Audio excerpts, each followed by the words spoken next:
So UFC 290 Volkanovski versus Rodriguez is just wrapped up, and what a card it was. I'm going to be going through the whole card, starting with the early prelims, ending in the main event, giving my reaction and breakdown of every single fight on the card, as well as giving some next fight to makes for the key fighters on this card, and just talking about the card in general, rating the card, and just really recapping UFC 290 and the week that was International Fight Week 2023. It was an amazing card.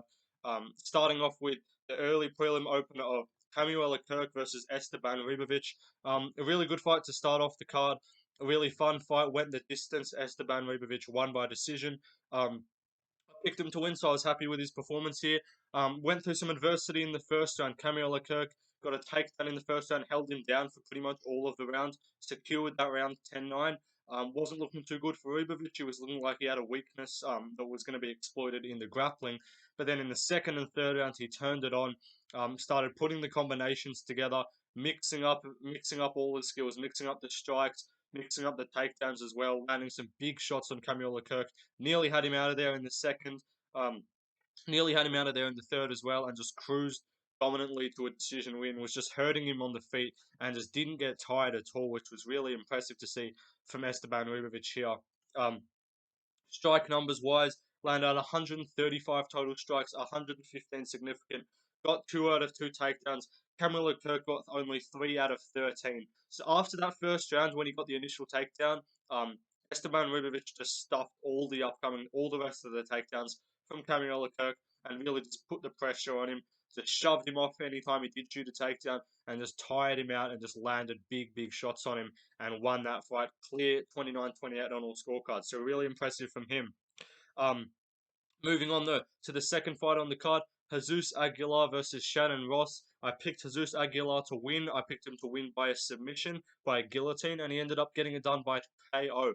Got it flatlined Shannon Ross with a big overhand right, 17 seconds into the fight. So not a lot to talk about, to be honest. Yeah, really not too much to talk about. Feeling each other out, both landing a few like light shots, both two out of three on the strike numbers, so neither of them landed anything really. But then, bam, Aguilar just stepped in, followed up overhand right, and just bang, got him right on the nose, right on the mouth, front of the face, and just knocked him out cold. Shout out to Aguilar for no follow up shots because that could have been bad. Shannon Ross was out cold. Very unfortunate for him. He's probably going to get cut from the UFC, which is sad for him. Um, but that's a few losses in a row now. Hasn't had a win in a while. Coming off 2 KOs in under a minute.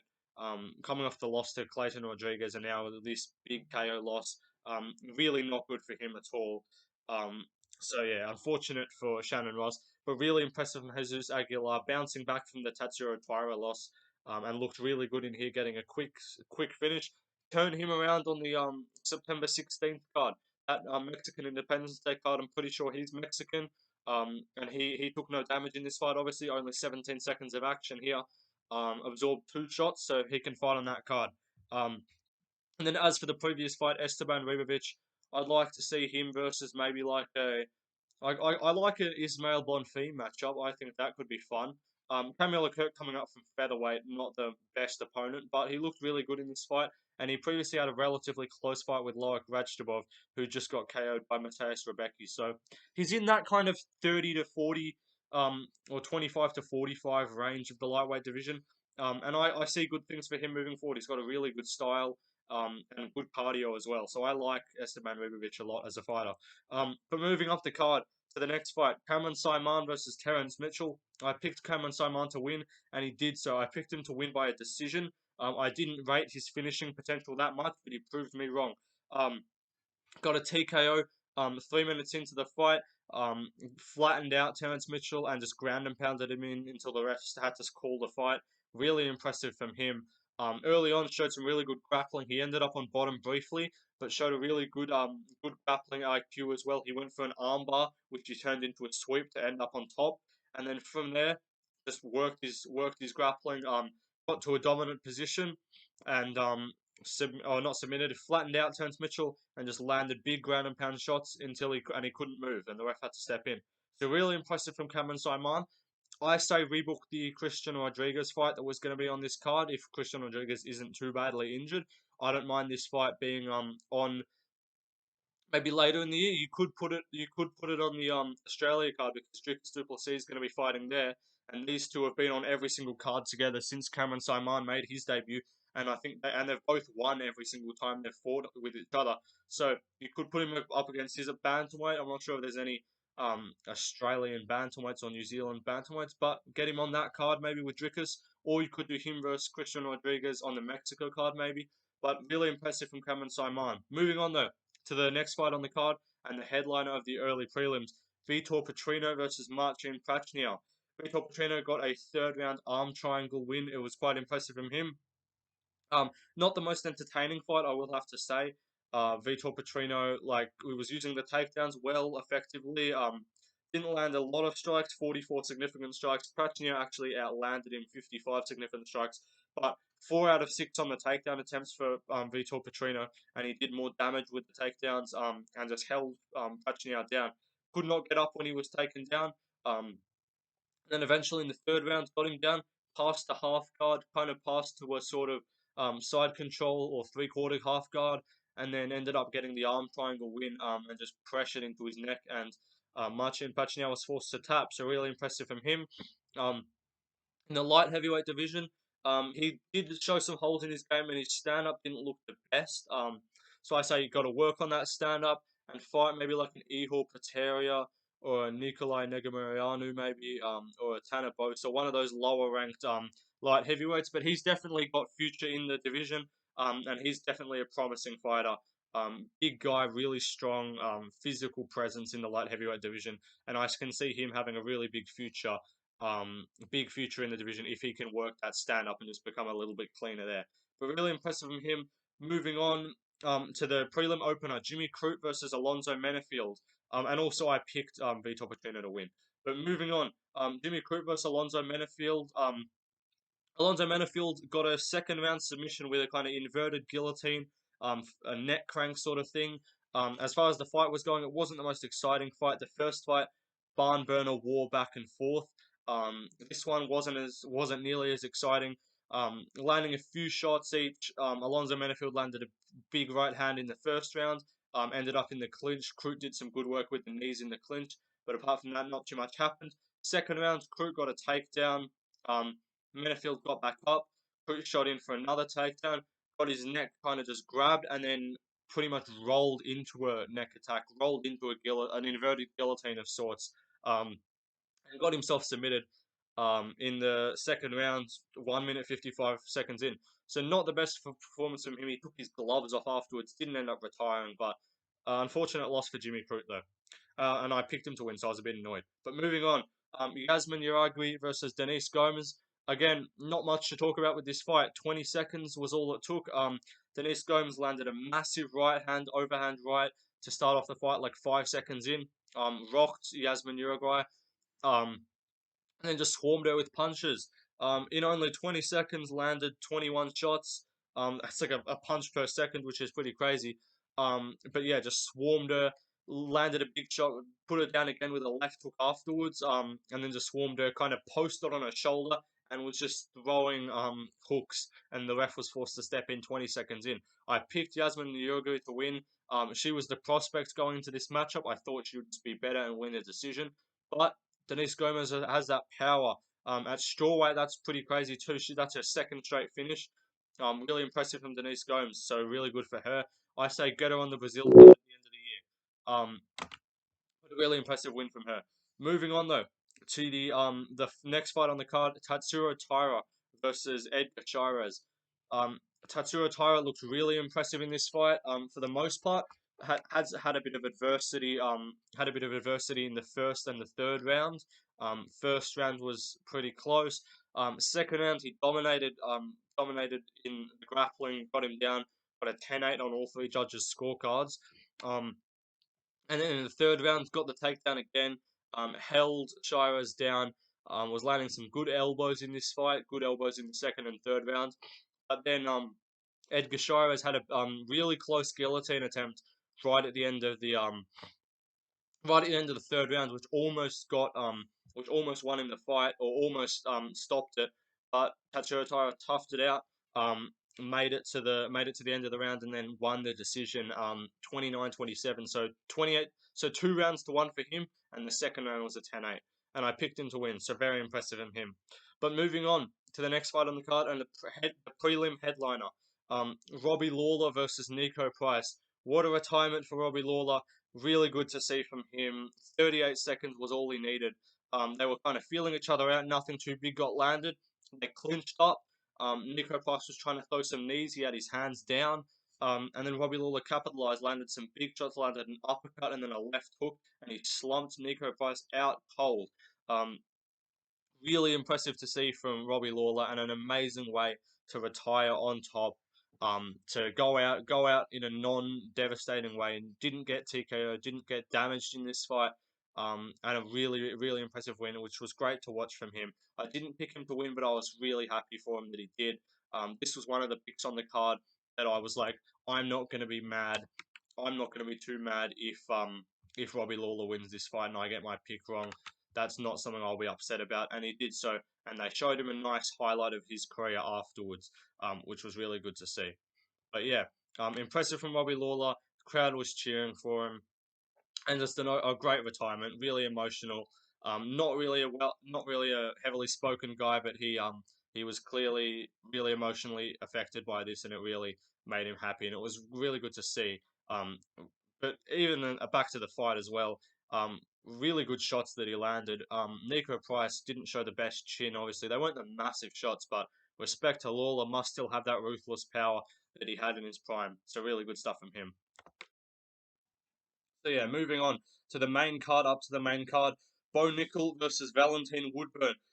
Bo Nickal did what was expected of him. Got a TKO win in 38 seconds. It was really impressive of him to see. Didn't normally we were expecting him to kind of dominate in the grapple and get a submission, but showed his striking skills as well. Looked really quick on the feet, dangerous in the striking, and landed a quick left hook, dangerous left hook early that rocked Valentine Woodburn, and then just kind of swarmed him with punches. Landed some big shots, and TKO'd him, put him away. He fell down. Ref stepped in. Um, it was a little bit of an early stoppage in my opinion. You probably could have let it go a little bit longer, but I don't hate it, and he really showed his striking skills in this fight. So I say do not Robbie Lawler. I say do Bo Nickal versus like you could do GM3 next. That's kind of who they give all the prospects to. So I don't mind Bo Nickal versus GM3, Gerald Mearshart. That could be a matchup. But yeah, really impressive performance from Bo Nickal. Quick finish, but I'll be honest, he's kind of opened up the main card really well, but ended up kind of the show got stolen from him. Everyone else kind of performed even better. So it wasn't like he even had the best performance on the card, but still really impressive win from Bo Nickal, and he gets another win, his second win in his UFC career. So good stuff from him. But moving on, Jalin Turner versus Dan Hooker. Um, was the fight of the night until the co-main event. Really impressive stuff from both guys. Put themselves on the line, back and forth scrap on the feet. It was really exciting to watch.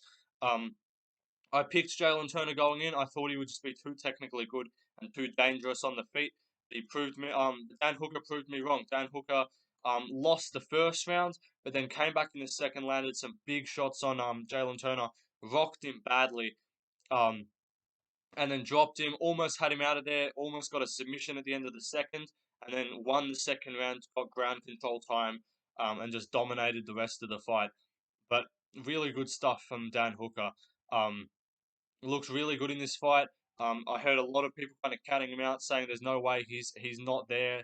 He's he's not at that top level anymore, and he showed them all to be wrong. He came out, um, took Jalin Turner's best shots. He took a massive flush head kick midway through the second round. So I was like, oh fuck, that's Turner's round now.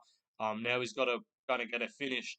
But then he landed a massive right hand late in the last 40 seconds of the second round. Crazy stuff to watch. Landed a big shot. Swarmed Stan Hooker with punches. So swarmed Jalin Turner with punches. Similar to what happened in the second round of the Dustin Poirier fight. Almost had him out of there. Ended up making it to the third. Um, got the takedown or got it to the ground, and then landed some big shots and cruised to a decision. One of the judges gave it 29-28 to Jalen Turner, which was crazy. It was clear 2-1 hooker. And he also posted on his Instagram that he had a broken arm, which was really that's pretty impressive to see that he fought through that and ended up winning this fight. So really good stuff from Jalen, from Dan Hooker. Good stuff from Jalen Turner too. They'll both need to take some time off. Dan Hooker with his broken arm, and then Jalen Turner took a lot of damage too. So maybe expect to see them back end of the year, early next year. And then Dan Hooker, he's fighting up the rankings. I know Grant Dawson called for the winner of this fight. I don't want to see Grant Dawson versus Dan Hooker. I think you do like Dan Hooker versus like Rafael Fiziev. I think that would be really fun. Um, and really just test how good Dan Hooker is because he looked really good in this fight. And after he won this, I heard people saying that Jalen Turner was shit, and I'm like, you can't be saying that. Dan Hooker just showed that he wasn't shit and he was really good. Fiziev coming off a loss, I think he's looking to fight Gamrot, but if he loses or wins that fight, I don't know. You could just do Jalen Turner versus the loser of Fiziev versus Gamrot. I think that's a so do Dan Hooker versus the loser of Fiziev versus Gamrot. I think that's the fight to make. Um, but yeah, moving on. After card, Dricus du Plessis versus Robert Whitaker. This was crazy. This is one I really didn't expect. I wasn't shocked with the upsets of Robbie Lawler winning or the upset of Denise Gomes winning or the upset of Dan Hooker winning, but this was one that really surprised me. Dricus du Plessis came into this fight as a 4-1 underdog. No one expected him to win. Everyone kind of was just laughing his chances off. Robert Whitaker came in as a big favourite, the guy that's gone competitively with Israel Adesanya over 25 minutes, and it was like, Dricus has no shot. In the first round, Robert Whitaker outclassed him on the feet, landing the better shots, but Dricus gets a takedown, gets a kind of head and arm throw, sort of.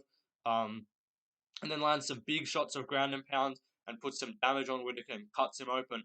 And in the second round, Whitaker was kind of getting back into it, landing some good shots. And then bam, Whitaker lands a big, Dricus lands a big straight right hand, dropped Whitaker. I don't think he realized that he had him that hurt, but then he landed another few big shots.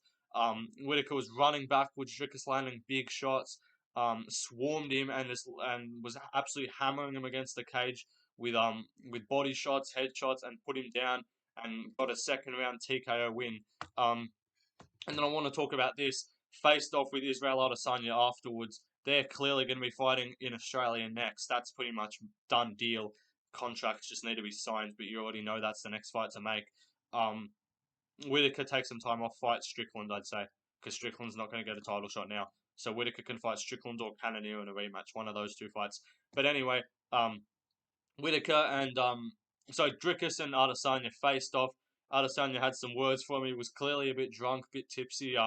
Kept calling him the N word a bunch of times, saying that he's his African brother and stuff.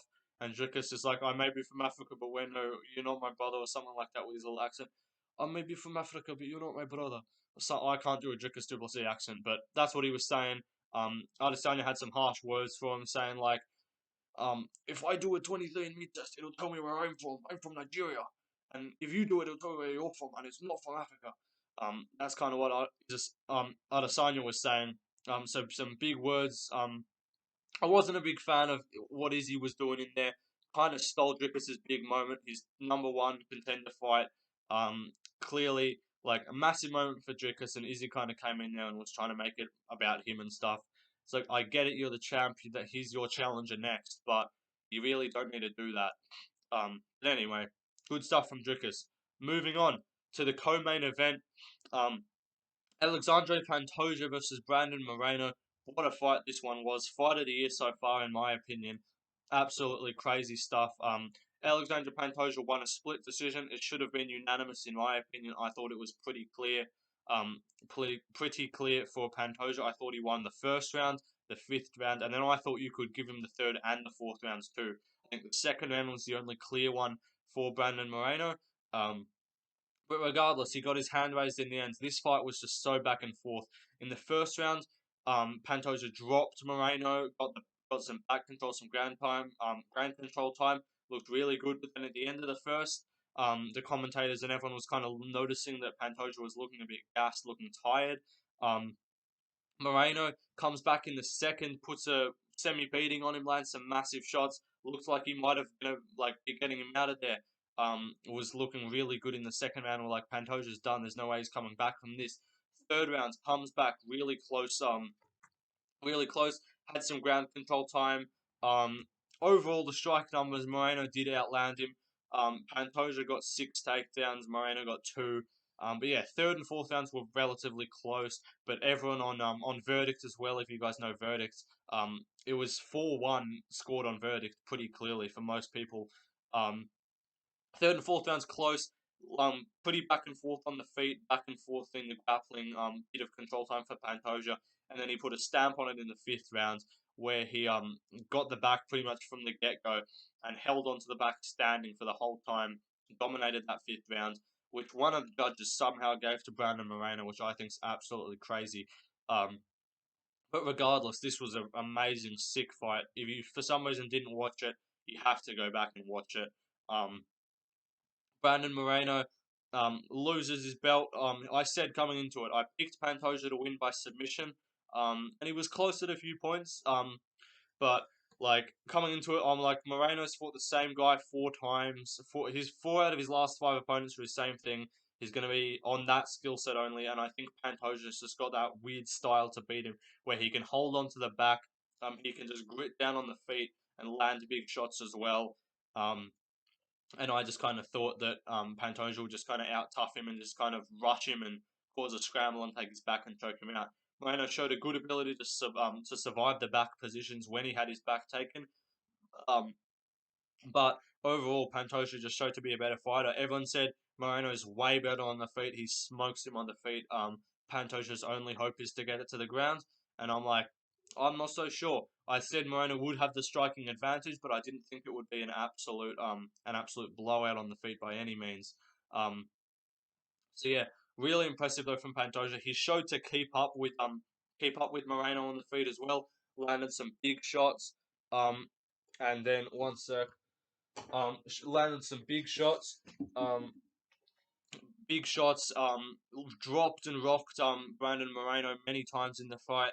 Moreno did the same to him. It was crazy action, back and forth, amazing fight to watch. Um, and then yeah, next fights to make. Brandon Moreno, he's now no longer the champion. I say you do Amir Albazi.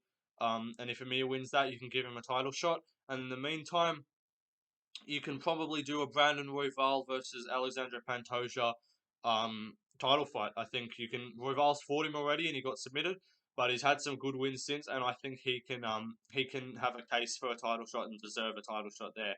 Um, but overall, super impressive from Alexandre Pantoja.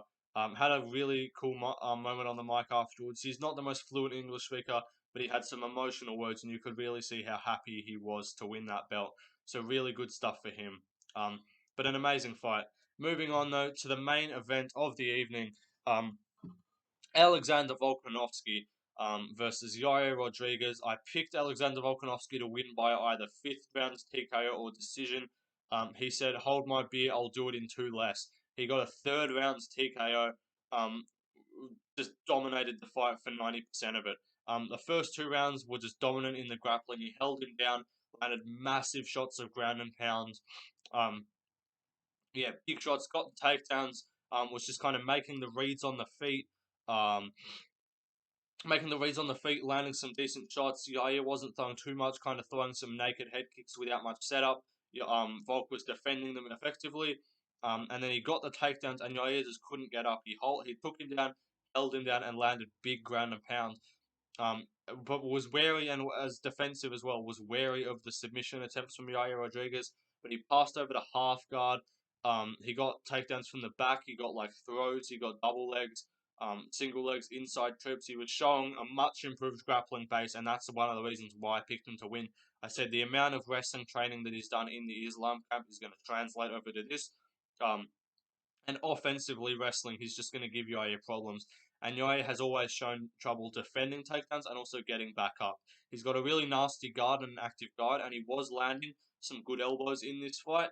But yeah, it's just different, man. When Volk's on top of you, you can't just throw elbows and up kicks and just land shots off your back easily. Like Volk is just his base is so heavy, landing massive shots on top of you. And yeah, you just couldn't do anything. Yair really didn't have much off his back, landed a few decent elbows.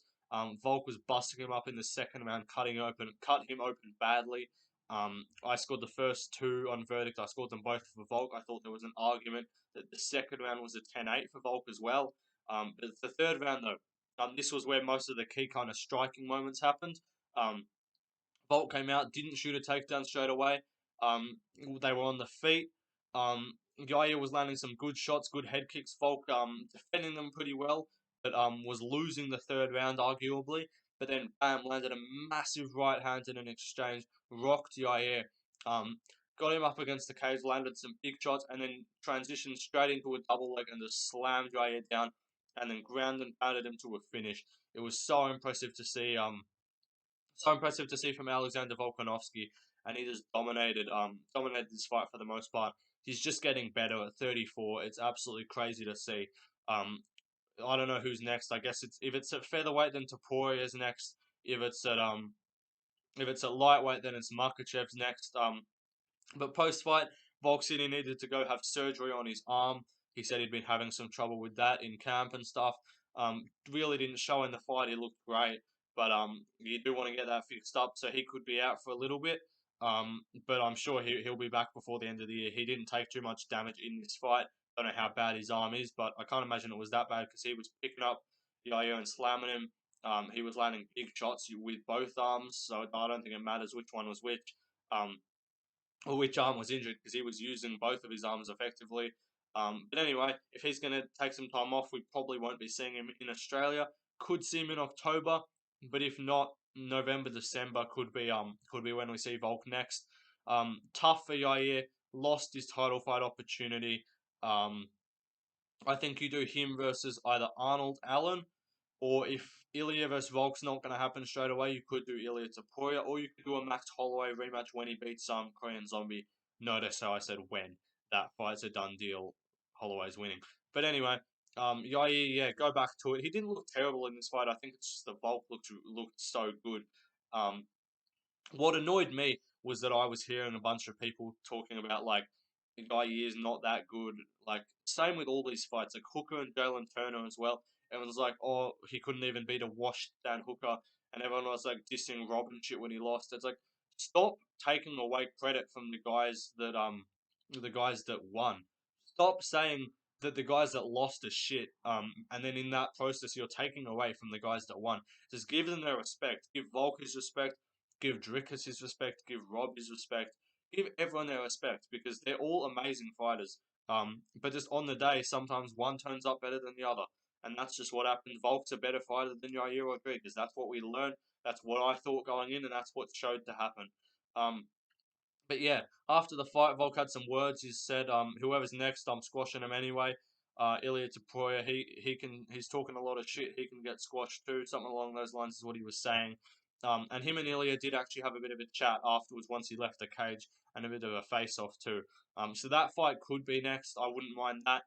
If Volk's not going to be able to fight in October and Islam gets an opponent for then we could be seeing Volk versus Topuria in November or December, which would be a really cool fight to see, and I would definitely be picking Volk in that fight. But anyway, yeah, that's the card done. To be honest, I wanted to make this recap pretty quick. I wanted to get this video out there for a lot of other people. Yeah, and I got to rush to work after this as well, so I just wanted to put out this reaction video. An amazing card it was. Card of the year in my opinion. You're looking at the highlights. Like Ribovics Kirk was a really fun fight. A 17-second KO for Jesus Aguilar. Um, another fun fight. What was after that? Another fun fight. Like Petrino got a submission. Um, I'm trying to think what else was after that fight. There was like Denise Gomes got a on the prelims got a quick finish. Saaiman as well. Like two first rounds TKOs on the prelims. De Gomes got a first round KO. Taira's fight was fun. Robbie Lawler going out with a banger, great retirement. Menifeild had a round two sub. That was just the prelims. And then Nickal round one TKO. Duplessis round two TKO. Jalen Turner, Dan Hooker, absolute war on the feet, amazing fight. Pantoja sub, and then Volkanovski decision. Or Pantoja decision, Volkanovski TKO. But amazing fight. I went 8 and 5 on picks. But yeah, see you guys.